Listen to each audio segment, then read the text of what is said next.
really is ironic. But I have to thank Bongbong Marcos because there was forgiveness between me and PRD for all that has happened in our lives.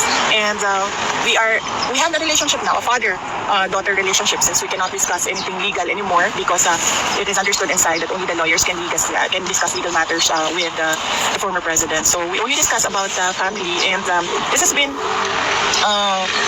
one of the longest meetings I have had with the former president. Growing up, he was always busy with work, he was always busy with the country, and now I have this every day with him, talking about life, talking about family, and for that I feel like I am blessed. Yeah.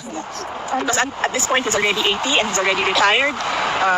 But going back as mayor, baka mabisi na naman siya sa kanyang trabaho. So nabigyan kami ng ganitong time na makapag-usap as a father-daughter. Yeah, nice kayo. Sad lang that it happened inside. Yeah. See? Pero there is a good side. Nice blessing. But yes, thank you sa kanya. Happy siya, ma'am, everyday na Yeah. nakikita? Oh yes. Yeah.